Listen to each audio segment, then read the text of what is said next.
Hey there, welcome back to This Day in History. It is August 9th, 2024. Not that the year matters, it's all about the date. And these glasses are glaring, so I'm going to go ahead and take them off. Uh, we have a page of notes. I managed to squeeze it all on there. We have some pretty interesting stuff from ancient history, well, over 2,000 years ago. Not quite ancient history, but we have some follow ups to some other stuff that we have talked about here recently. Um, yeah, so let's just get into it, shall we? We have birthdays. The very first birthday is 1776. It's Mario Avogadro. He's an Italian physicist. Uh, in 1896, we have a Russian dancer and choreographer, Leonid Massini, uh, born on this day. Apparently, this guy's dance and choreography and all the like was very influential in the 20th century. I mean, it stands to reason he was born in 1896, so his work would have been more about the 20th century, obviously, since he rolled into it. He was 4 when the 20th century came around, but I digress.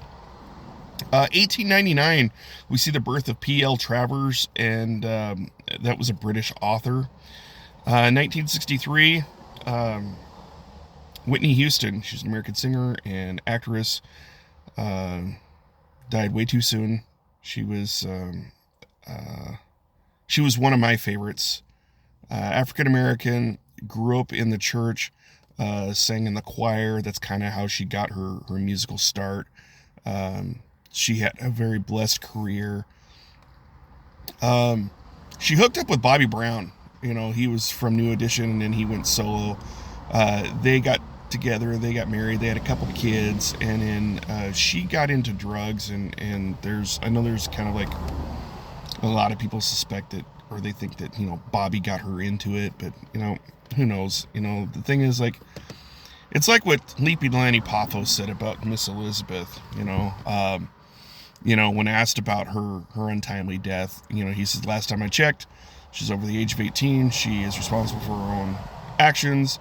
And if she chooses to do drugs and all that, that's kind of on her, not on anyone else. And yeah, so apparently Whitney got into drugs, and it was a drug overdose is what she died from. And it was very sad. I pray that she was right with God before she had her untimely demise. She was very talented, very gifted, and I mourned her loss. So, 1967, on this day, Deion Sanders is born. And what's interesting about Deion Sanders is that he played both football and baseball, and he wasn't the only athlete to do that. I think he followed suit. I think Bo Derek was the first one who did it, and then he wasn't going to be one up, so he did it himself. I'm not sure. A year later, 1968, Gillian Anderson is born, and Gillian Anderson is she's an actress, American actress. She's of the X-Files fame. She played Agent Scully, and I really didn't watch the series a whole lot, but she was the reason why I watched it, because, she was a pretty redhead.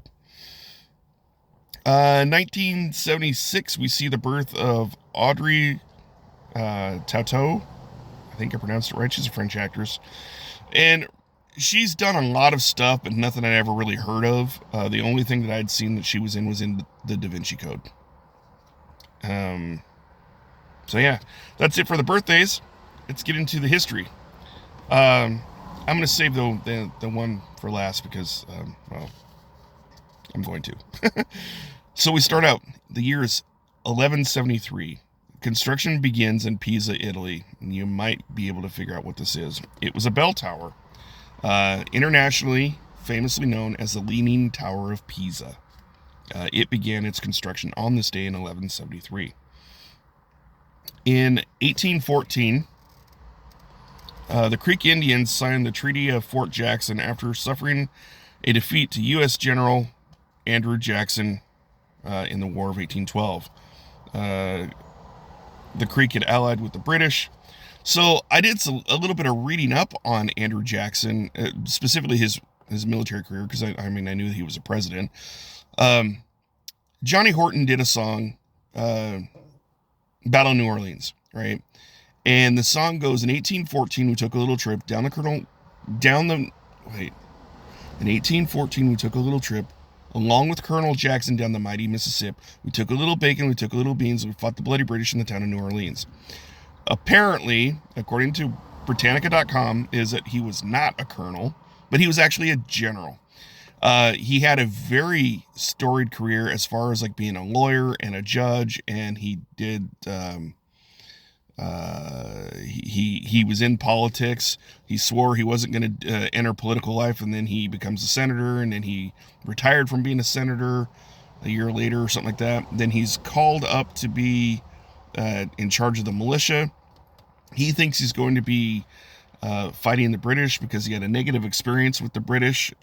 His mother and two of his brothers were killed by the British during the Revolutionary War, so he has a very harsh, bitterness towards the British. He absolutely despises the British, and so when he's called up, he's willing to go. He thinks he's going to be fighting British because he wants to kill him some redcoats, kind of like an ancestor of mine who was Irish and was looked down upon because he was Irish. But once the War of 1812 broke out, he was a good little Irishman, and everyone loved him because he wanted to go kill him some redcoats. And one of my ancestors did that. So instead, he was sent to go fight the Creek. The Creek Indians had allied themselves with the British. So he fights the Creek and he destroys them. And they had to sign this treaty at Fort Jackson. And, where they ceded over like 200 million acres, I think it was. Basically, it was like northern parts of northern Alabama and parts of Georgia were ceded to the United States, and it paved the way for them to acquire Florida. That's a different story. 1854, Henry David Thoreau's Walden was published. And we go to 1945, and here is a follow-up to something that happened 3 days ago.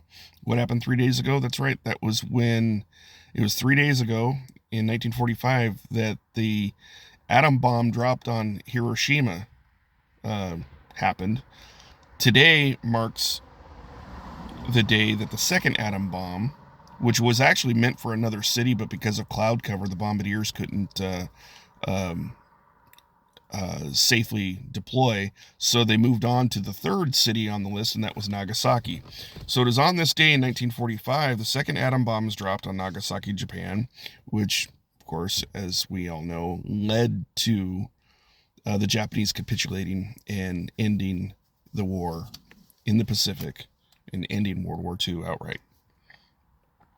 1969, American actress Sharon Tate plus four others. It was known as the Tate and LaBianca murders. They were murdered by a family, which was they were members of Charles Manson's cult. Charles Manson claimed no responsibility. He said that these girls had done it all on their own, which, they got life. They all got life in prison because the death penalty had just been taken off the books like the year prior, or that year or whatever. So they all got saved the death penalty. Otherwise, Charles Manson would have got death for sure. But these four women, and I've watched interviews with them and such, they all got life in prison. Charles Manson got life in prison, and Charles Manson was kind of like an egotistical, arrogant prick that, like, he's like, well, that was they did it. They were the ones that actually did the murders. I didn't tell them to do shit. When one of them actually, it says, you know what, I did wrong. I absolutely did this crime, and I deserve to be here. We deserve to be here. Charlie deserves to be here. He can claim all he wants that he doesn't deserve to be in prison. But, he's the one that gave us the drugs. He's the one that gave us the motivation. He, whispered in our ear to go kill these actresses, and we did. So it is on this day in 1969 that unfortunate incident happened. On this day in 1974, we talked about this yesterday. Okay, so yesterday in 1974, President Nixon resigns, or he announces that he's resigning. It is on this day that he physically resigns, and Gerald Ford will be sworn in as the president succeeding him, Nixon. And it was a very short-lived presidency because, as we know, when we talked about yesterday, he pardoned Nixon for any crimes that he may have committed, which that sealed his political fate because he, when it came time for re-election, or when it came time for him to actually run for president, the American people were like, oh, hell no, you hindered justice, and you interfered with justice, and out the door you go. So it's 1988, Canadian hockey player Wayne Gretzky is traded from the Edmonton Oilers to the LA Kings.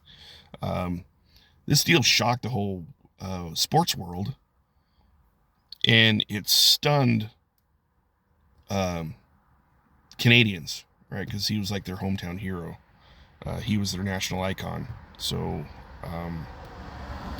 it was yeah, we're good. Yeah, go away, I'm filming. Yeah. So it was a big major upset, and he, not only was he an icon to Canada, but he was an icon just to hockey in general. I mean, he was just that good. He was a household name. If you knew anything about hockey and you heard the name Wayne Gretzky, I mean, the two were synonymous with each other. So 1995, Grateful Dead frontman, leader, Jerry Garcia. He would pass away at the age of 53 of a heart attack. They say it's a heart attack. It's probably all the drugs he did in his heyday. Probably caught up to him. He was listed as he was the quintessential hippie, right? He lived the hippie lifestyle.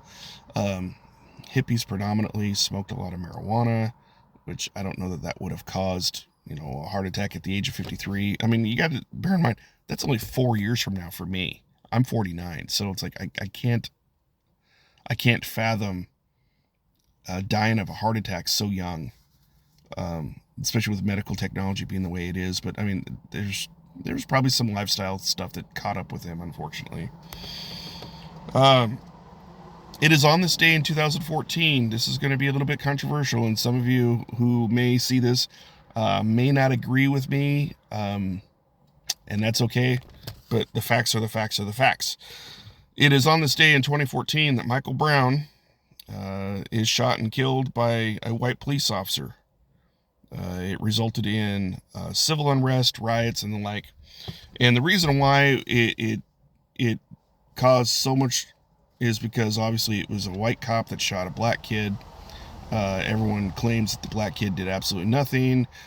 His friend actually falsely stated that they said, "Hey, I'm throwing my hands up, don't shoot," and the officer shot him anyway. The evidence didn't say. The evidence refuted all that. The fact of the matter is, and there was 3 different autopsies done. There was the state did an autopsy, right, to confirm or deny the officer's claims of him being inside the car, and unfortunately the cop wasn't wearing a body cam, so that could have dispelled a lot of it. But the evidence showed, and all 3 of these autopsies said the same thing. So the state had had the autopsy, the family had an autopsy done, and the federal government did an autopsy, and all 3, based on the evidence, blood spatter, and everything scientifically was conclusively stated that Michael Brown was inside that police car reaching for the gun, pummeling the shit out of that white officer, and the white officer only had one recourse but to defend himself, pulled the trigger, and killed the kid. End of story. Right? And that's not a white on black thing. That's not a racial thing. You know, I am pro police officers. I mean, obviously my stepdad was a cop. I am pro law enforcement. But you know what? During that time, what I did is I waited for all the evidence to come out. I didn't jump to the conclusions like everyone does. Like I have a really good friend who is, you know, he's half black and half white. But when it comes down to a police altercation and a black youth being involved with the police altercation, he immediately jumps to the defense of the black person, saying that the white cop was a racist bastard and killed the person outright. And I just don't play that game, right? I wait till all the facts come out. And if the cop is guilty, I say throw the book at him. If the cop is guilty, then prosecute him to the fullest extent of the law. But I'm not going to jump to the conclusions. I'm not going to, because all that does is that convolutes the case. And in this case, Darren Wilson can never have, he can never work a police beat ever again, because the media sensationalized it, hyped it, and irresponsibly provoked and fanned the flames of the racism and all that he could never be a police officer ever again. And all he did was that he was following up with a call. And the fact of the matter is that whether you all want to believe that or not, just moments before, that big gentle giant wasn't such a gentle giant. He was a bully. He was at a convenience store, stole a bunch of cigarillos, and slapped the shit out of the convenience store clerk that was there. This is all on video. That is all on video, right? That is what Darren Wilson was responding to when it matched the description. He went to stop the guy, and Michael Brown didn't want to be hassled. He didn't want to be stopped because he was guilty.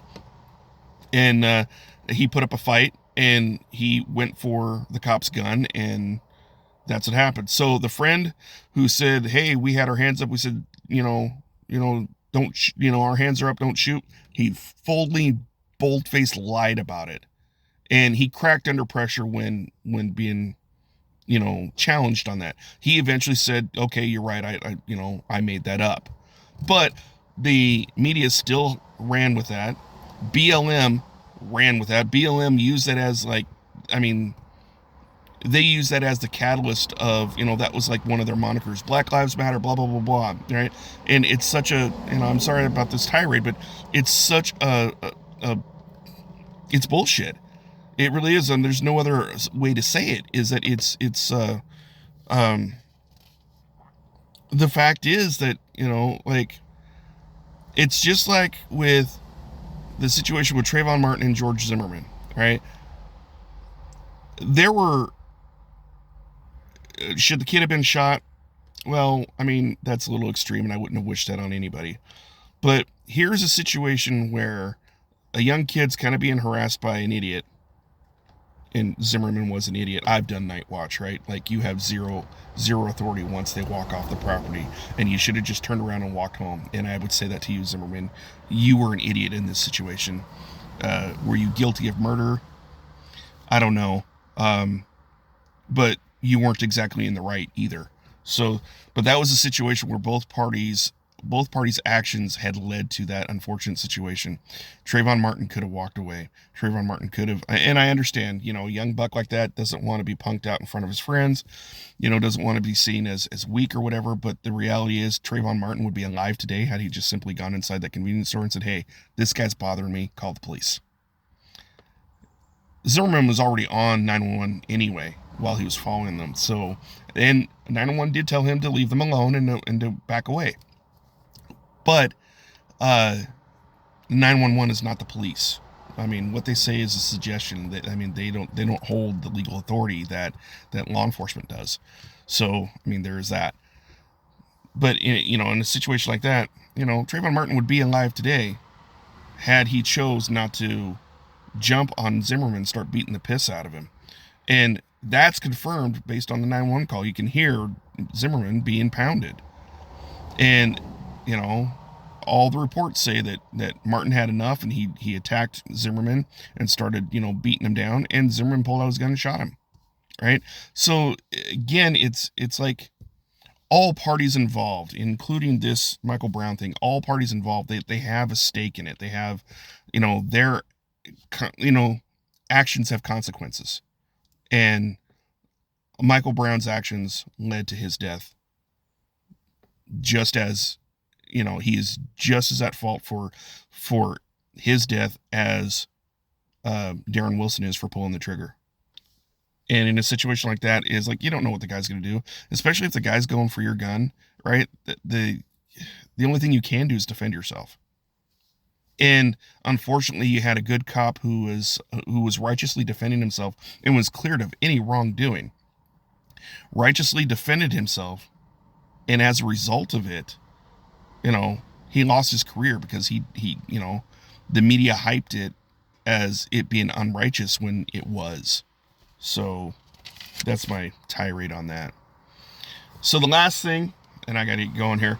The last thing, the featured event is it's 48 BC. It's 48 before Christ, right? So this is the era of Julius Caesar, right?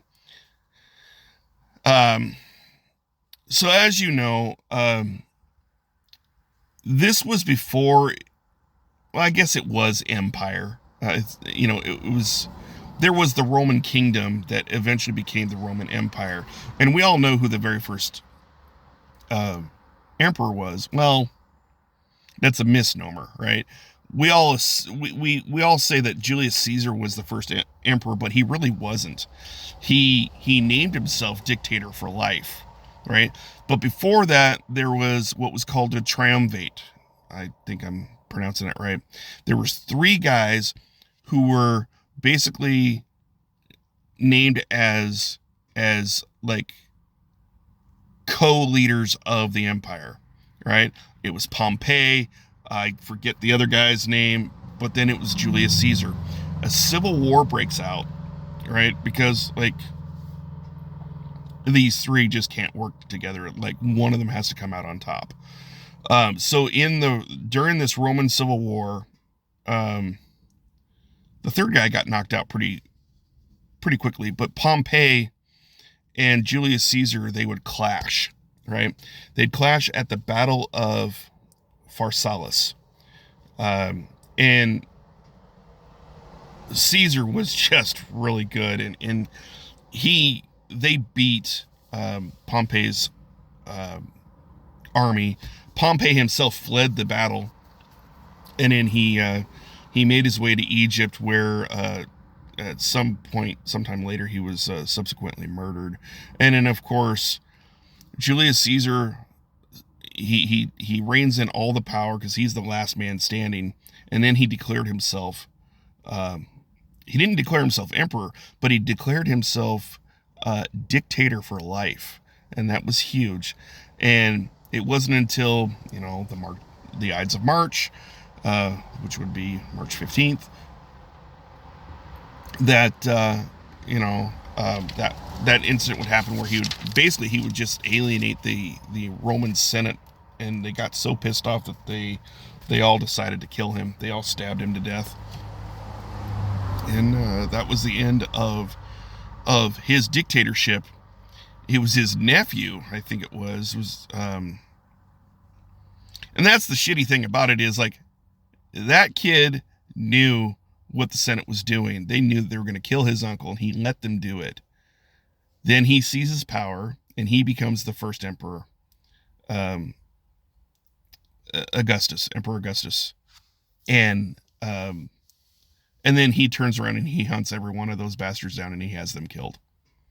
Right, so it's like, and that's the Roman Empire for you, right? The bloodthirsty, the bloodletting, all that. It's like, it really wasn't worth being in charge, because you knew that there was some family member or someone who's out to out to kill you. And, it's like they didn't learn anything from the Greek Empire. The Greeks were the same way. I mean, they were, just bloodthirsty, and they would just, nobody was safe. All right, even kids weren't safe. They would murder the kids just so they can get rid of the heirs. So that's it for this day in history. It's kind of an overcast day. I think we have some smog, or maybe, I don't know if there's any forest fires going on, but we have some serious smog here this week. So, blue skies, not so much. They're kind of like a grayish white. But go enjoy your day. Be blessed. Take care. And then we'll do this again tomorrow for August 10th. I lost my place. All right. Sorry. Have a great one. Take care. Bye.